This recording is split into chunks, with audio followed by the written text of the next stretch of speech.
This past weekend, Raya and the Last Dragon debuted both in theaters as well as on Disney Plus for a premium price. So today I'm going to stop and rank all 22 Disney animation films released in the 21st century from the worst to the best. That was a long sentence, so let's talk about it.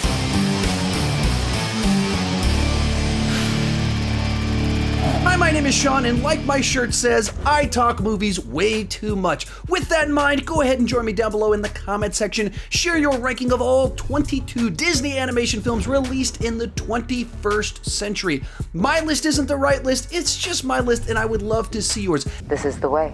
As we go into this, keep in mind, 20 of these movies came out after I graduated from high school. Here I am! And I watched them for the first time as a father in his 30s, and that certainly changes the way that I rank some of these films because I didn't grow up with any of them. With that said, let's get started. In last place is Chicken Little, a bizarre film that starts off as an underdog story about a chicken who tries to find his confidence and earn the respect of others by playing baseball, and then it turns into an alien abduction and invasion story. Wow.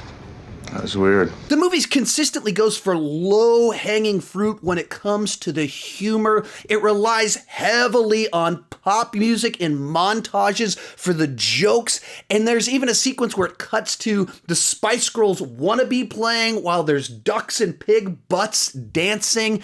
By the time you get to the end, it just kind of felt like a mess to me. This doesn't feel like a Disney movie to me. It feels like a weak effort from a lesser studio. At number 21 is Brother Bear. If Chicken Little relied way too much on kiddie, low-hanging fruit humor, this film is way too serious. In typical Disney fashion, you have a dead parent, but you also have a dead brother, and the story lingers on the dead family member's plotline for a very long time.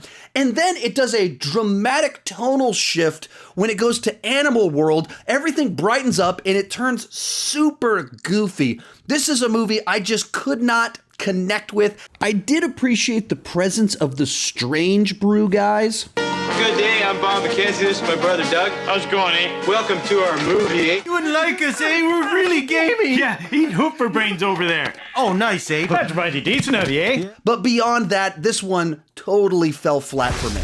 Bringing us into the top 20 is Fantasia 2000, a unique mix of orchestral music, gorgeous animation, and unbelievably cringe-inducing live-action introduction segments. Like, I cannot believe how bad the introductions from these A-list celebrities were, and they feel like they're plucked straight out of a 1980s live broadcast. They're just in HD. When it comes to the segments themselves, they're also very uneven. Some of them have a bit of a plot. Others are a bit like watching a screensaver for 10 minutes, and then Daffy Duck shows up in a Noah's Ark segment. Why would they do this? In all honesty, I can respect what they were doing for this, but it is not a movie for me, and it's not one that I ever am in the mood to watch. Next up, Home on the Range. Coming out right around Brother Bear, I can appreciate that they wanted to make something lighthearted and unassuming.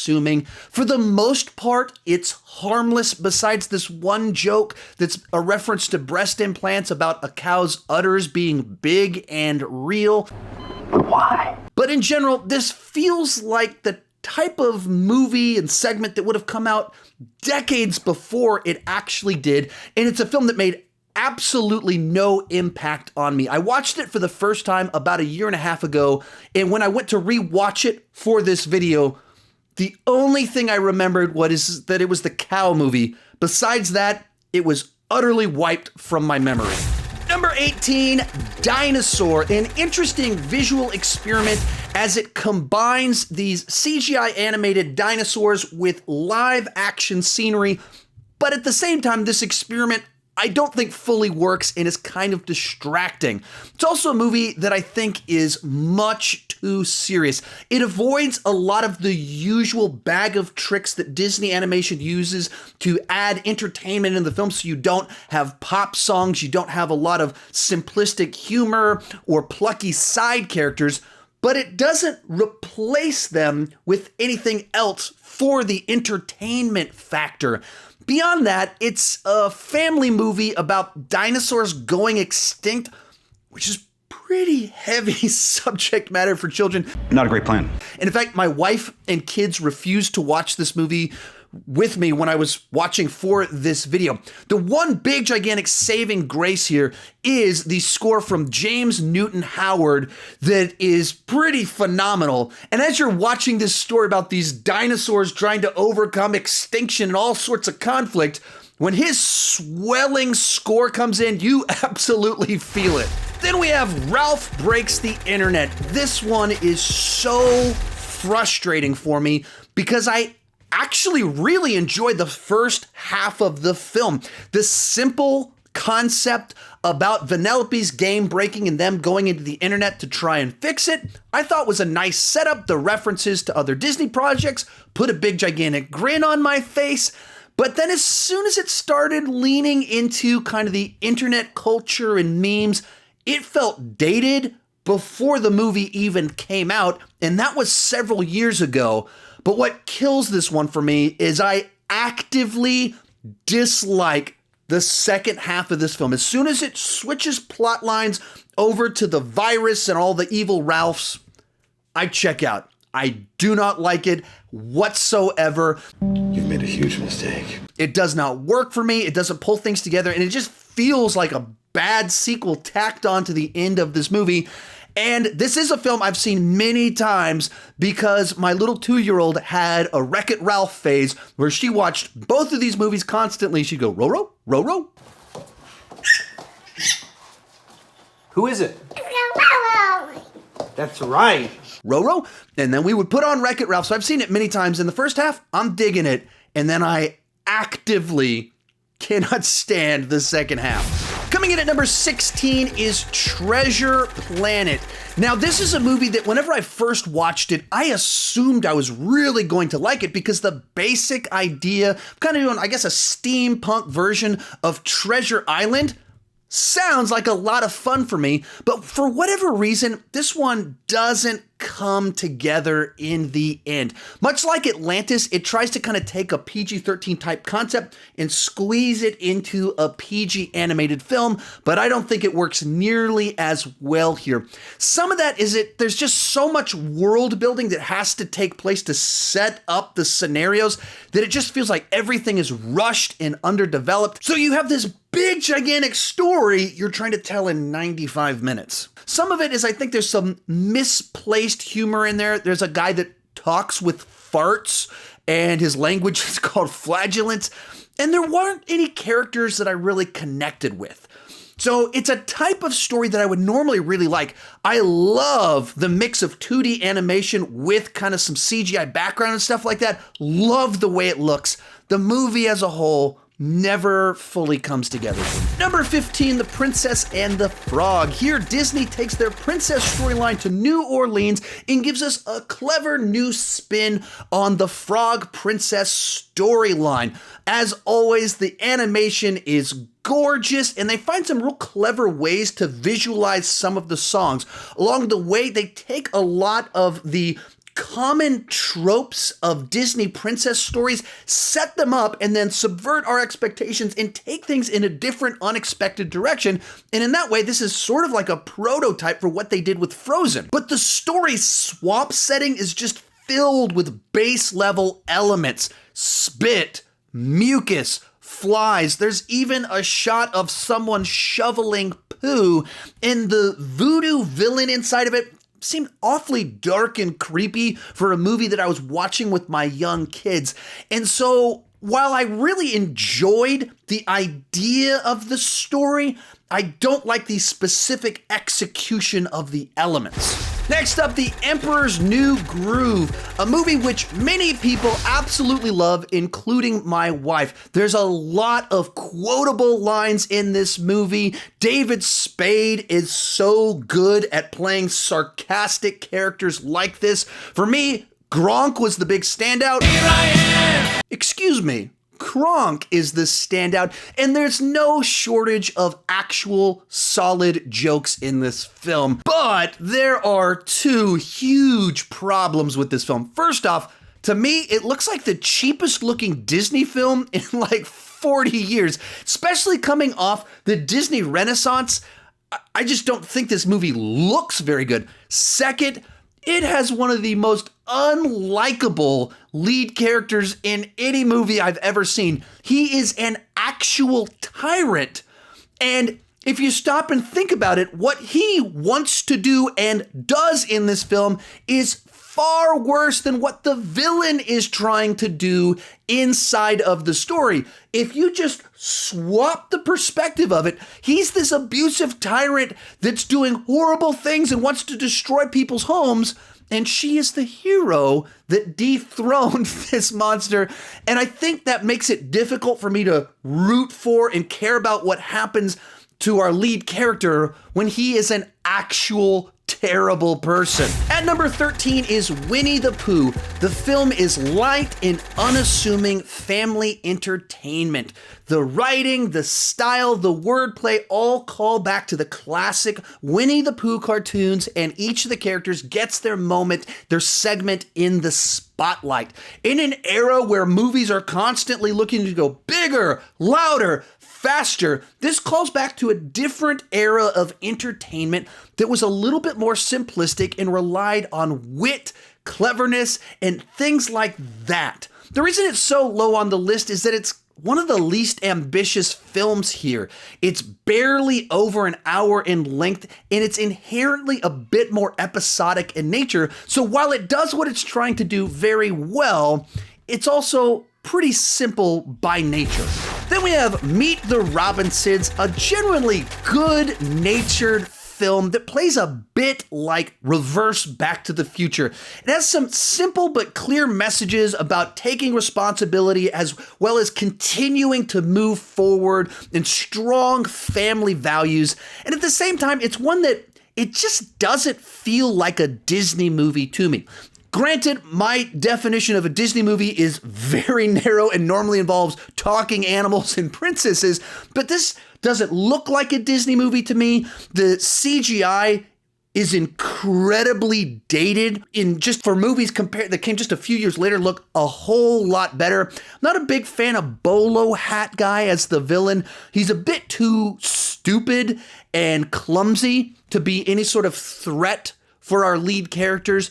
So it's a movie that has a lot of stuff about it that I really like, and then a couple things that hold it back and make it feel odd in this list. Number 11, Lilo and Stitch, one of the weirdest Disney films ever made. One part E.T., one part Men in Black, one part family drama, and all of it told with way more Elvis than you'd expect.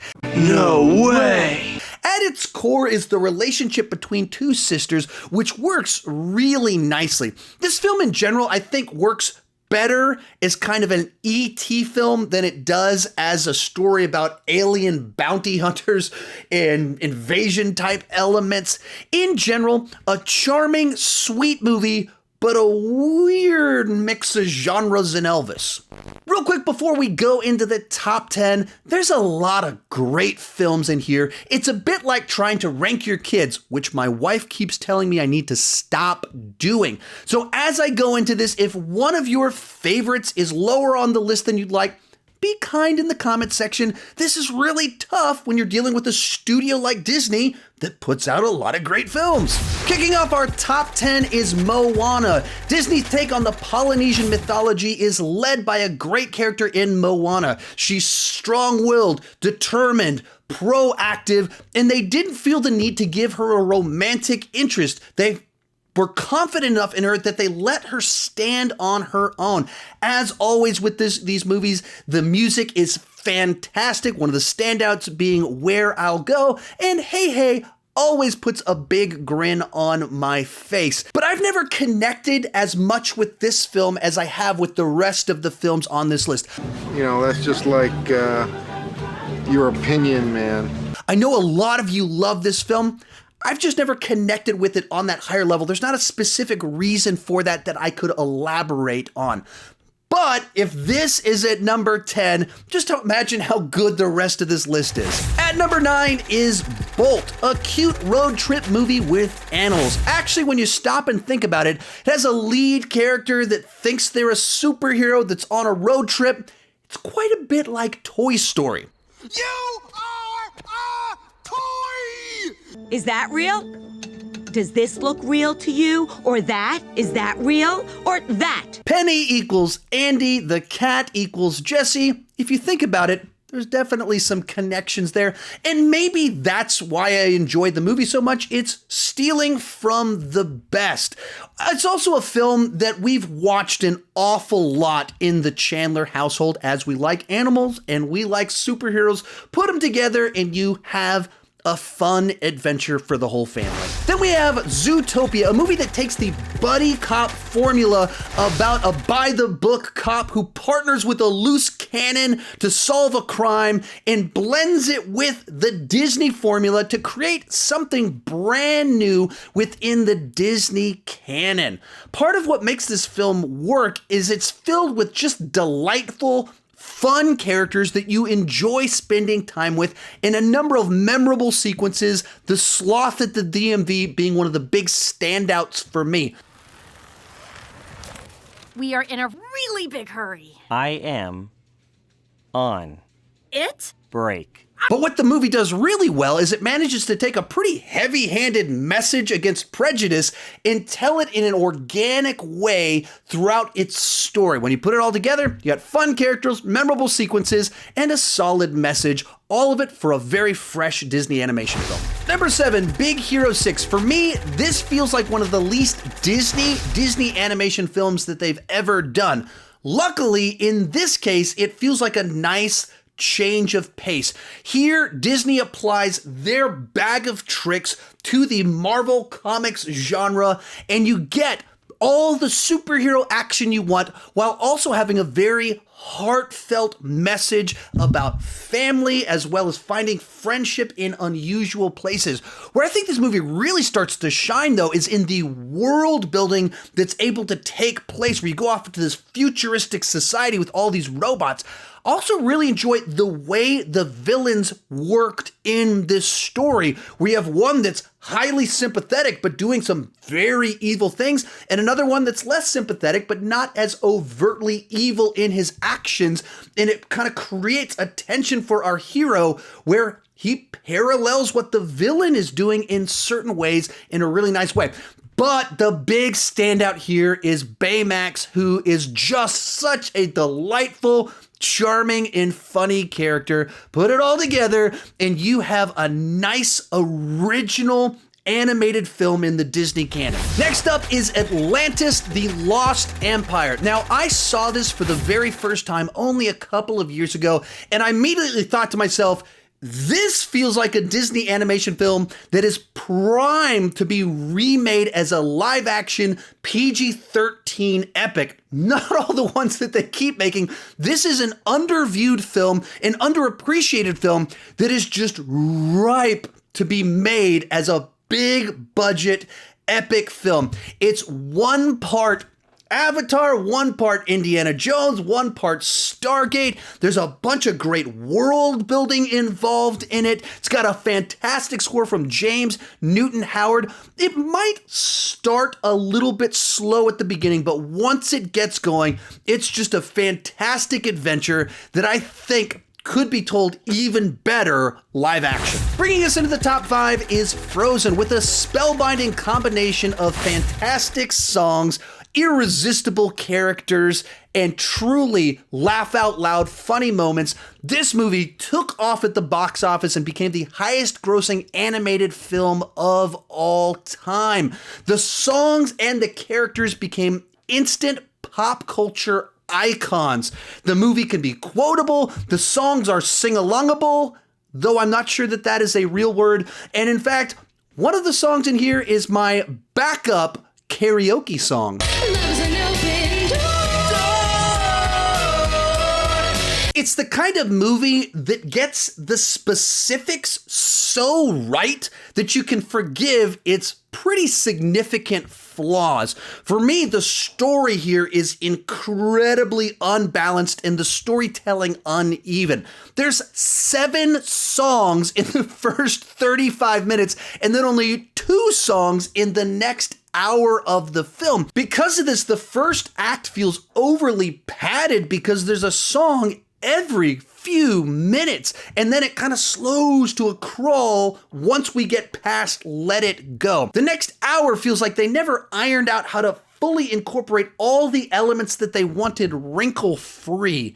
To me, this is a prime example of a movie with a flawed story and storytelling, making up for it through fantastic execution. In 4th place, Frozen 2. After 6 years, Anna and Elsa return, and I think it's just a little bit better. Because all of the characters are already established and present at the beginning of the film, it's able to go deeper with all of their relationships, their dynamics.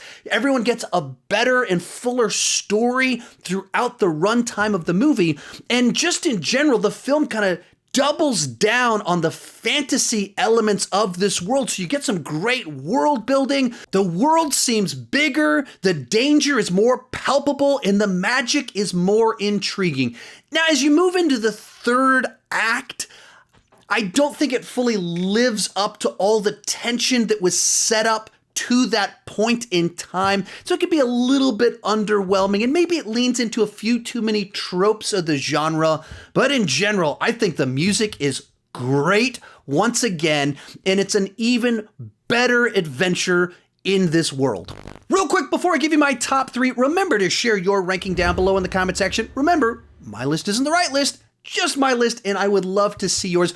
Also, I've done a bunch of other Disney rankings before. You can check them out right up here in this playlist. I've ranked the Disney live action remakes, I've ranked the Renaissance era before, and my plan is to rank all 60 Disney animation films when Encanto comes out in November. And as I build up to it, I plan to rank the different eras that I haven't ranked up to this point in time. That's the plan. Hopefully it will happen. In 3rd place is Raya and the Last Dragon. This feels like a Disney animation film designed specifically for me. It's a big fantasy epic with certain elements that play a little bit like Indiana Jones, and then you've got fantastic action choreography throughout the entire film.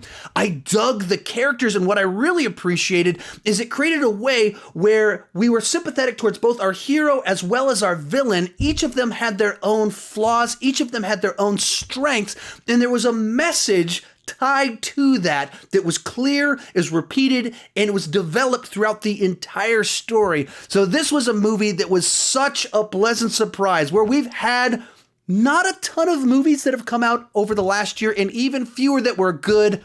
This was one that I loved. I like it a lot. And even more importantly, my daughter absolutely loved it and declared it her favorite movie of all time. Hey, Chloe. What's your favorite movie? Raya and the Last Dragon. Woo! Our runner-up, Tangled. After a decade of experimenting with a bunch of different stuff, Disney returned to their classic formula, and it absolutely paid off. Sometimes you want fresh, sometimes you want new, sometimes you want subversive, and sometimes it's best to lean into your strengths, and that's exactly what this movie did. Here we have a princess who's lived her entire life in captivity, and then we have this outlaw who's lived his entire life free, on the run, and for himself. And when you combine the two together, you get action, you get hijinks, and you get a lot of jokes that actually land. But most importantly, it's a story that has a lot of heart, especially as Rapunzel slowly starts to realize her true identity. It can be really potent, especially that final scene when she's returned to her parents, sees them for the first time. It doesn't need to say anything, and it says so much so powerfully. The songs can lean a little bit more into the pop music direction, but that doesn't make them any less catchy or memorable. They may have returned to a classic formula, but it's a classic formula for a reason, and this movie knocked it out of the park. But coming in at number 1 is WreckIt Ralph. This feels an awful lot like Disney trying to do Pixar, and it absolutely worked. It's a video game movie about a video game that never existed, featuring a bunch of video game characters that do exist. Not in the real world, but there's actual video games that they're based off of. Over the last 10 years, a bunch of movies have tried to do stories about characters inside of technology. Hello, darkness, my old friend. But WreckIt Ralph wrecked the competition. The central concept about video game characters living together and villains having a support group is just clever and fun. Likewise, the script is nicely constructed to balance the fun with the themes about accepting who you are, all while incorporating a bunch of twists and turns that feel earned. It's a story and script that just feels well thought out. And when Ralph thinks he has to wreck her cart, it will end up wrecking your heart.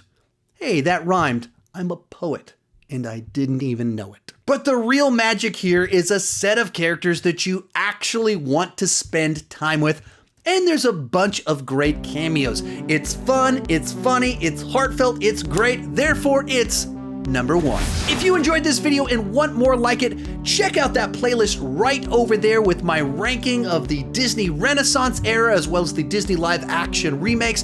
Thank you so much for watching, and keep talking movies too much.